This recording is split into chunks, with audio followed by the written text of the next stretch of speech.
that as well. All right, so we are looking at steps in CAMP, and this is our agenda. I'm going to walk you through an activity. It is an activity that is intended to be done face-to-face, so it doesn't always translate to online as well. So I'm going to kind of show you what you shouldn't do by talking you through it. We do have a few lesson and presentation guidelines. We do have some guidelines on the handouts, and that is mostly because CAMP is paying for your handouts to be made. And then as with anything, we're talking about deadlines, and because this is all electronic, we have just a few conventions as far as naming files. So it's all pretty easy. These PowerPoints were in the PDF that I emailed you yesterday or today. So don't feel like you have to quickly scribble a lot of information down. It is all there for you. All right, so the sample activity, and this was file number 2 that you could see, this is the title and the description. So when we look at the think task instead of tisk when reasoning proportionally, right? That's what people are going to see when they go to decide what session they'd like to attend. Now, when you write your description, the way this one is written is it starts with the question. Are your students still struggling to sort out proportionality? You don't have to start your description with a question, but when you do, what that does is it gets people thinking, and so they're automatically engaged with what you are asking. And so they may say, no, my students got it. And if that's their answer, that's fine. We want them to go to a session that really does meet the needs of their students. But for many of us, including when I was a classroom teacher, yeah, my kids were still struggling. So here's the question. And then the second sentence is going to tell them how you're going to help address that question. So this one is experiencing strategies, so we can focus on the role of attributes. The students can make predictions and solve problems based on proportional relationships. And we know that is one of the huge hallmarks of middle school mathematics. Right, so we're focusing on a big topic. We're addressing why they want to come and what they're going to get out of it. So that's what you want to have in your description and your title. Generate interest, but let them know a little bit about what they're going to see. So within the presentation, I always like to anchor to what are the things that the student's going to learn. So what the students should get out of this is I can make predictions from given problem situations, and I can describe the mathematical reasoning I use to make a prediction. So in the session, they have 25 minutes. So I start with sharing my I can statements. I have a content objective and a language objective. And then they would have these cards that you see on screen. These cards would be cut out in plastic bags on the tables. And so I start and I give them about 7 minutes and say, I want you to sort these cards. It's up to you how you want to sort them, but I want you to see, are there cards that are alike? So I'm going to give you about 2 or 3 minutes, and I want you and your partner to look at the cards on the screen and just say, how do you think your students might sort those cards, and what might they notice is common about some of them? And so when you think you have even just one label, would you type that into your chat box?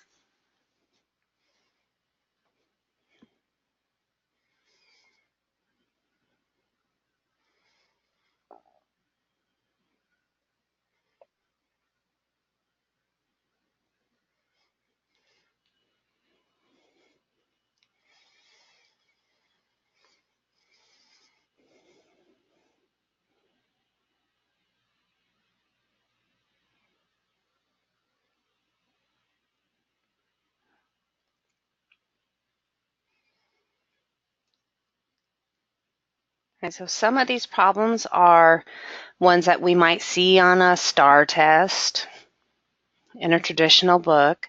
Some are a little bit different, like this one about which family has more girls. We have the Smith family and the Garza family. I'm wondering how students would think about that. Okay, Michelle and Courtney, thank you. You said multiple choice and not. Absolutely. That is exactly what some of our students, when I've done this with kids, that is one of the things that they will say. And so when that's how they're sorting, That's giving us information. So they're really just attending to the structure of the words, not the structure of the mathematics. Okay, there's some other sortings I've heard. Some have money, some don't. This was interesting. These two here about the pizza with Jack and the other pizza party planner, they'll say some have numbers, some don't. Right, so now we start to point kids into a different area. And so in the session, these are all cut out, and we give the participants time to actually read through each. So if you think about, that was just maybe 2 minutes when I was quiet and had you just scanning. It's going to take your participants 5 to 7 minutes, and it's okay to let them do the thinking and the talking. Okay, so what do we do after that? Okay. So when we come back, they're going to come to the back of their handout, and I'll show you the front in just a moment. So after they sort their cards, we ask them to create a title for each group, and then we want them to write a short description for each group and think about how would you go about answering and finding the predictions for that card. Now with kids and even with adults, this is where it gets exciting because now they start to think, well, maybe I didn't attend to the details that I should have. And so here's where you start to see hands go up. Can I change how I sorted mine? Absolutely.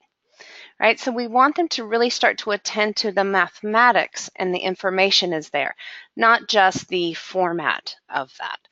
Okay? And so in the session then, I'm going to give them time to write up 1 or 2 groups. And then let's start to pull and let's share. Let me ask a group over here, what's one that you had? Oh, you had ones where it was just comparing without numbers. Who else? And so we start to see what are some commonalities that they had in place. Okay, and so you can write it on chart paper. You will have a document camera and we can record that here. It is entirely up to you how you would like to do that. Okay. Now on the handout, there's a couple other places. There are times that I've done this presentation and that's as far as we got. We looked at the sorting, the labeling, and then we made a few predictions. Okay, but after we sort them, we really want to say, okay, let's look deeper. What if we had to answer one of these questions? Okay, well, one protocol we have is called the fine-tuning protocol.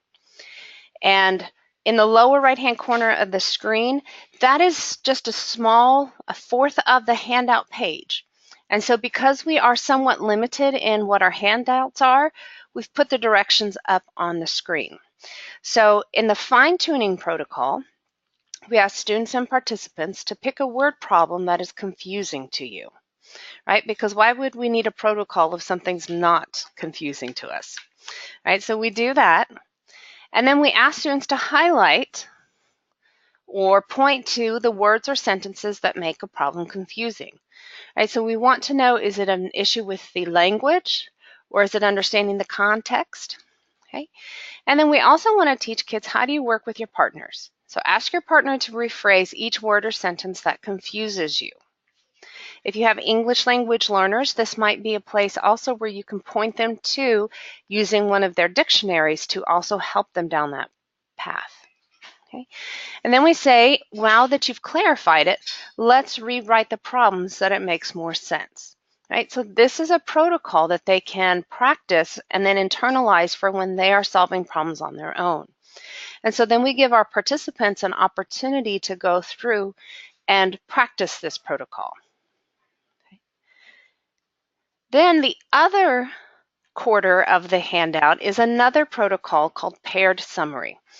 Many districts have their own version of a problem-solving board, the See, Plan, Do, Reflect. And so this is how we can apply that. Okay, so number 1, you're going to pick a problem to read and solve. And you can pick any one you want.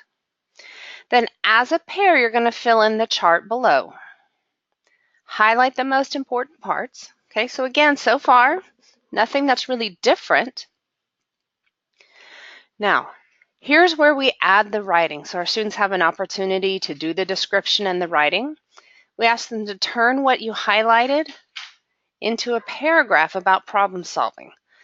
So again, we're trying to get students to interact with the heuristics of a problem-solving board as well as the process so they internalize what that is. Okay? And then about that time, we have gone through 25 minutes of this session. So now I want to go back and look at some of the general lesson and presentation guidelines. So far what we've seen is a sample presentation done digitally, but really it would be done hands-on. So I'm going to pause here. Are there any questions so far? My end.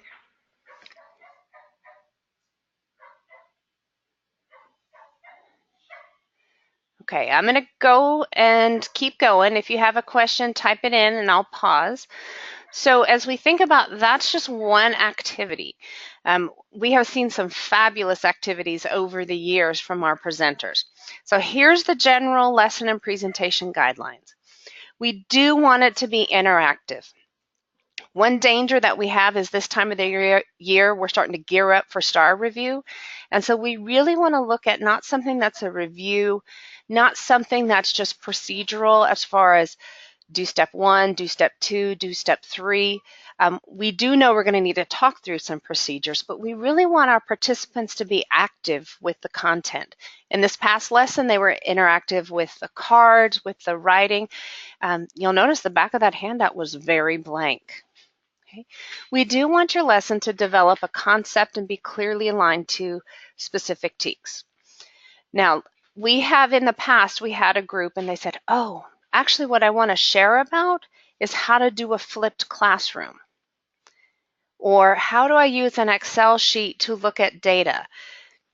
And so we flipped it to say, let's look at developing a specific concept through the flipped classroom. Let's look at developing a specific concept through an Excel sheet. So we put the math first while we talk about the tool. So Michelle and Courtney, I know y'all were looking at how you use Google Doc to do some pre-assessment and sorting and really targeting what kids need. And so I think that is a tool that many teachers would be excited about. I know I'm curious to see how it works. But look at it through pinpointing interventions for fractions with, right? So putting the content first and then using the tool with that. So I hope that makes some sense. We had somebody who wanted to talk about how to do the Show Me How videos. I said, absolutely. Let's look at learning how to write equations with a Show Me app. So we just want to make sure that the math is where it comes up first and foremost. And this is the hard part. You have 25 minutes to present. And so it may be a 50-minute activity with your kids, but say, what's the 25 minutes that a teacher really needs to experience so they can be successful with this in their classroom? And you will take, and then you will repeat that 25-minute session 5 times. So it'll be just like a junior high or high school day as far as the multiple presentations. Yeah, Jennifer, you're right. Jennifer's one of our past participants. It does go fast. And that's why it's nice if you have not presented before to try this out because number one, it's a short time that goes really fast. But also if you're like, oh, I wish I had done this, you have an opportunity 5 minutes later just to make it work. So I just always feel sorry for my first period kids. And then my 5th period, I finally had it down pat. Absolutely, you can provide a link so that they can learn how to set up the Google form. Absolutely, and we're going to talk about a few other things with that. Yep. We do ask that you limit your PowerPoint presentation. You'll notice in the one that I walked you through, I actually have about half that many slides in the session. And really the slides are more placeholders or putting up I can statements, directions, things that you might show your students in the classroom. But really we want the students to be focused, our participants, on the activity that they're working with. So if you have 50 slides for a 25-minute presentation, we probably need to cut it back a little bit, right? And so This is an example. When they come in, I have a little, hey, welcome slide. And then when we get started, I go over my I can statements. I have the directions for the 2 different activities, and that's it. So when you think about handouts, you are limited to 2 sides of 1 page. Typically, the front side are the teacher notes, and then the back side is what they will be recording on when they're with you. And so the front side has, specific like TEKS, rationale, directions, okay? But what about all those other pages, okay? Well, because we are limited to a 2-sided handout, and we want to make sure there's enough teacher page information there so that when they come back to it during the school year, they will remember the steps to do it.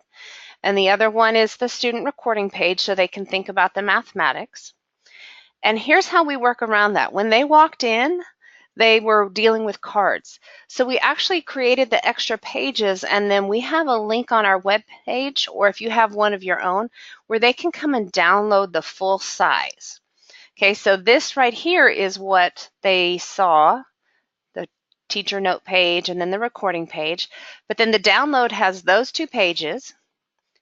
It has 2 pages with the PDFs of the cards. It has a full-size version of the fine-tuning protocol and a full-size version of the paired summary. So whatever you are willing to share, if you have more detailed teacher notes, we can absolutely put that. The only thing that we always remind folks is to make sure that you have the copyright permissions to share anything, especially since it's being posted. Okay? So I'm going to pause there before we go into teacher page requirements. You've had some great questions. What other questions do you have right now?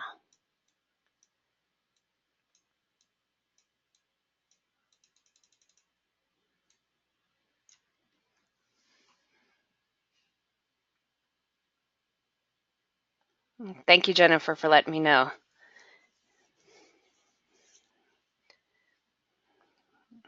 Okay, I'm going to keep going. Y'all keep typing in questions. So what needs to be on the teacher page? We do want a rationale. Why did you select this activity to share? Why is this one of your favorite activities that you do with students? Okay. What are the focus TEKS addressed? In the sample activity, you notice they listed multiple TEKS for multiple grade levels. Yours may be only 1 or 2 focus TEKS for 1 grade level. That's fine. And your activity may actually address like 6 or 7 TEKS, but you can limit it to 1 or 2 that really are your focus. We do ask that you incorporate the English language proficiency standards.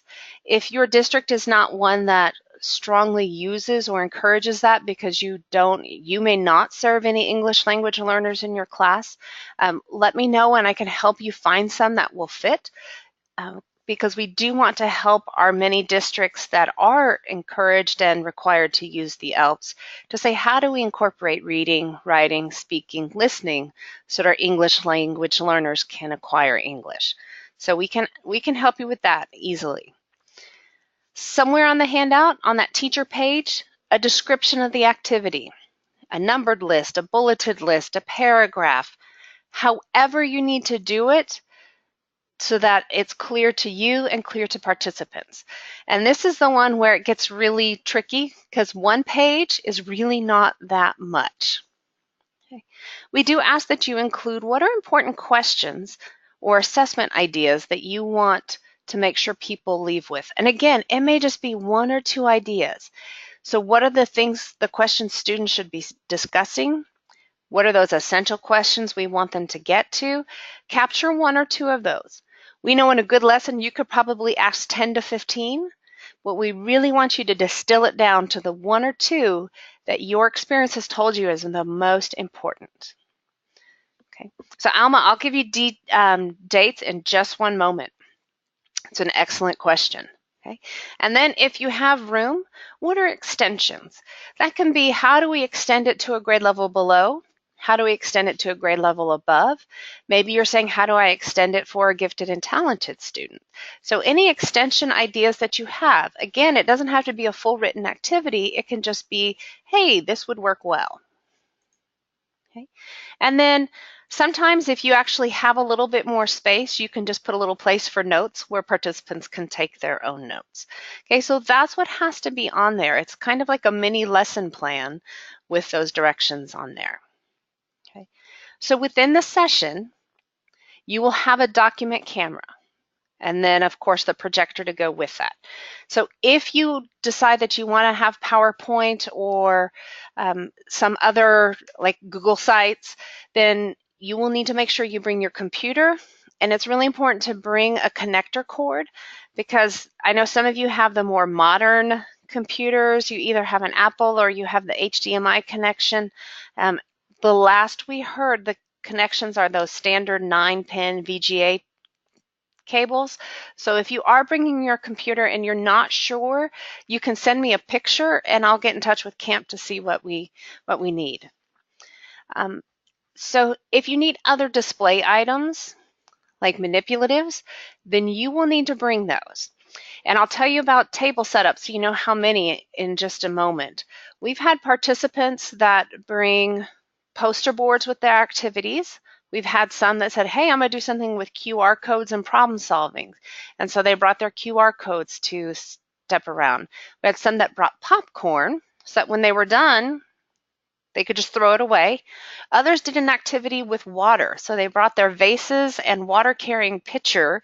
And so they came early and brought their water with them.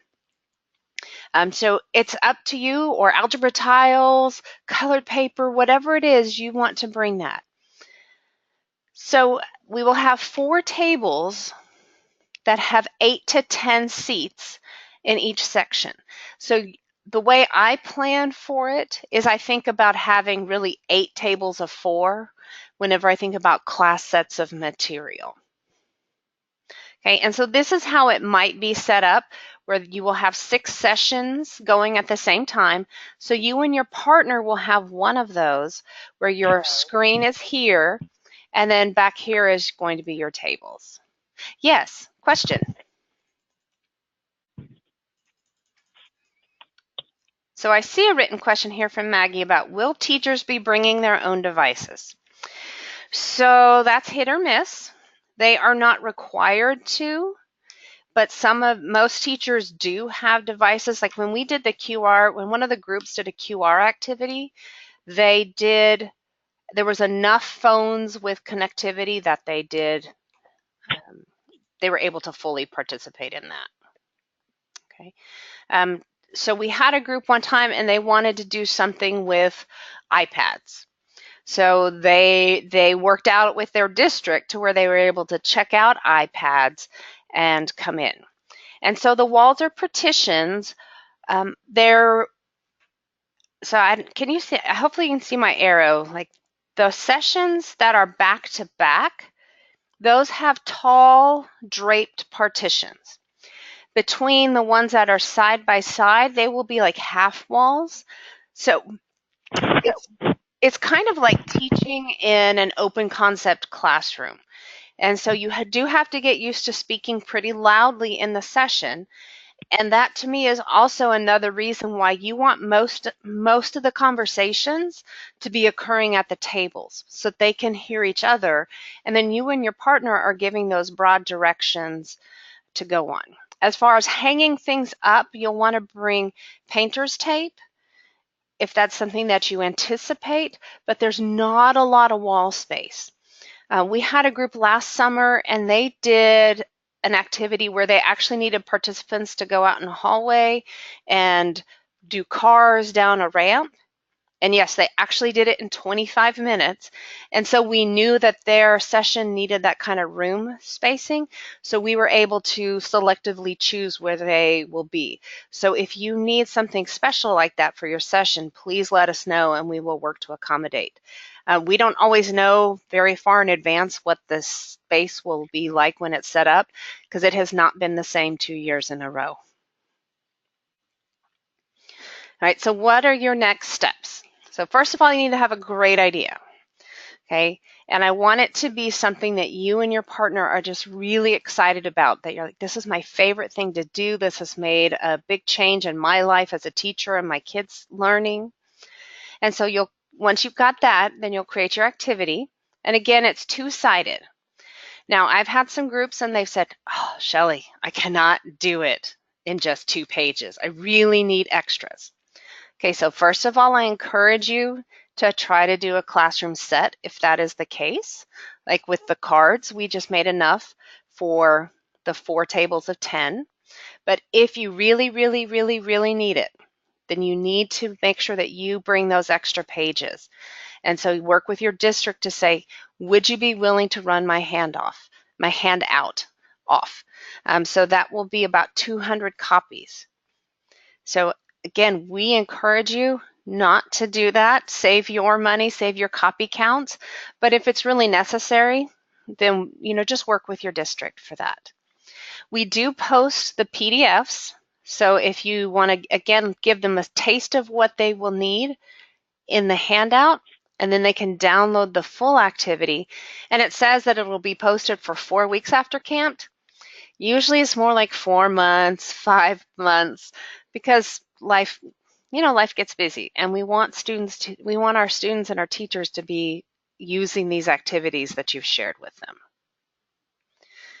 All right, so questions about the activities, the setup. I'll get to deadlines on the next slide.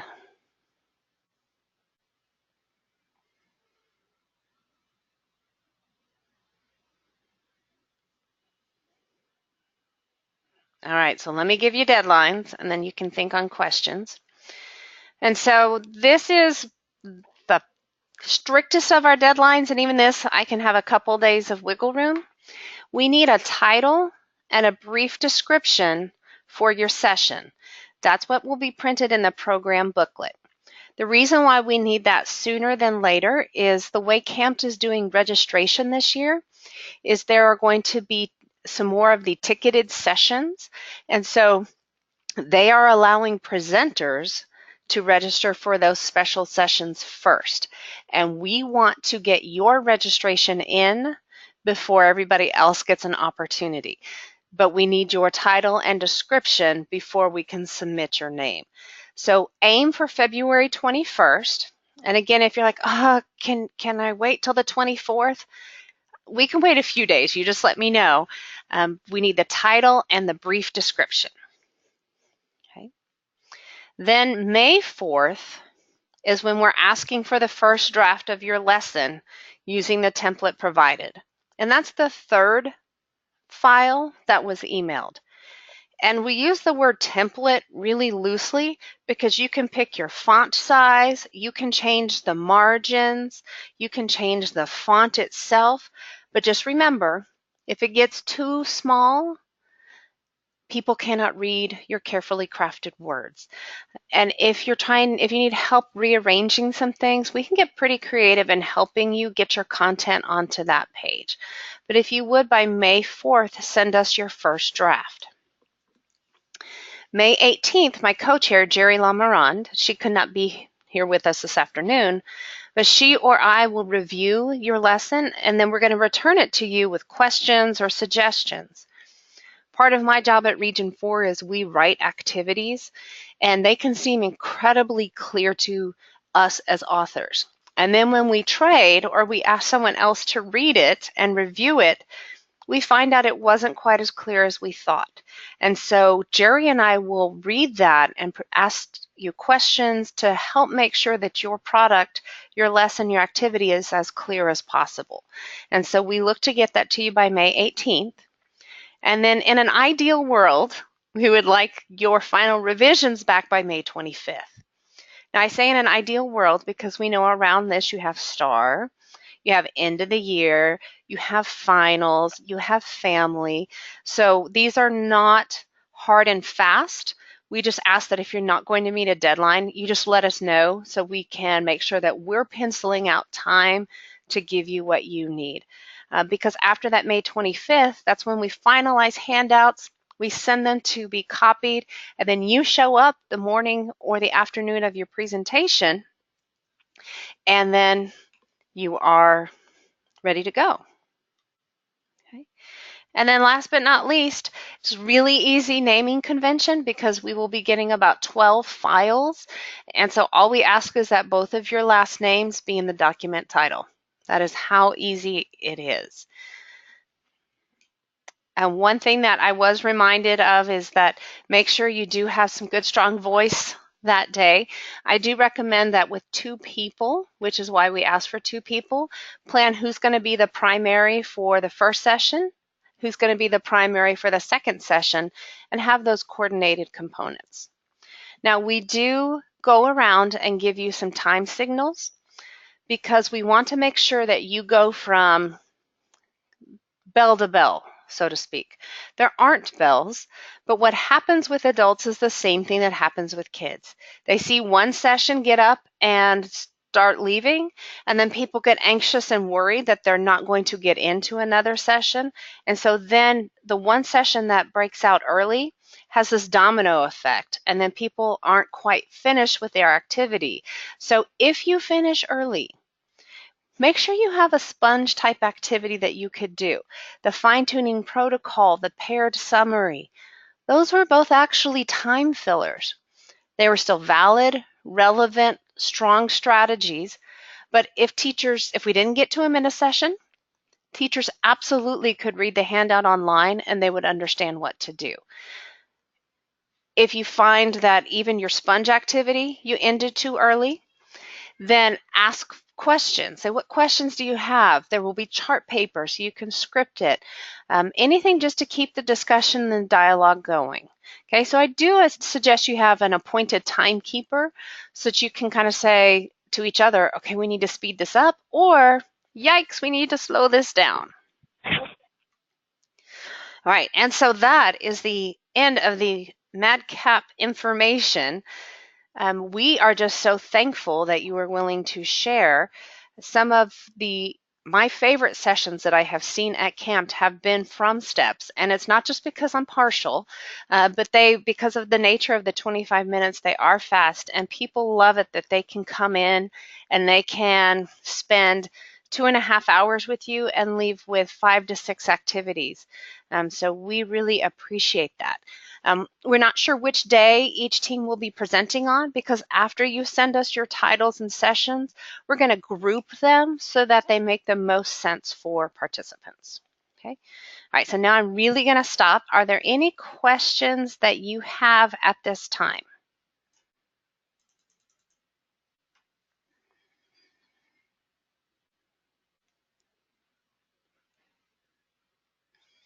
Okay. If you think of some after this, we are just an email away.